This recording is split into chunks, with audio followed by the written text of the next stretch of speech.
Welcome to Alina's cooking and blog.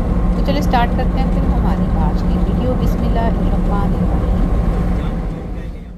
आज हमारा plan बना के वजीराबाद जाते हैं, वहाँ का बहुत ही मशहूर जो फ़लूदा है वो खाने के लिए। लेकिन हमारे साथ ये हुआ कि हम बड़ी मुश्किलों से वहाँ तक पहुँचे, लेकिन जैसे ही हम वहाँ पर पहुँचे तो हमें पता चला कि सर्दियों में वो दुकान नहीं खुलती। बहुत बड़ी और बहुत पुरानी दुकान है, लेकिन सर्दियों में वो लोग जो हैं वो नहीं खोलते। बस फिर क्या था, फिर हम लोग वापस आ गए। लेकिन आपके लिए मैंने ये बहुत ही प्यारी सी वीडियो बना ली।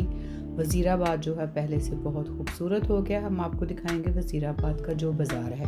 तो वीडियो को एंड तक देखिएगा। अगर आप हमारे चैनल पर नए हैं तो चैनल को सब्सक्राइब करना मत भूलिएगा। मिलते हैं नेक्स्ट की वीडियो में और ब्लॉग को एंड तक देखिएगा।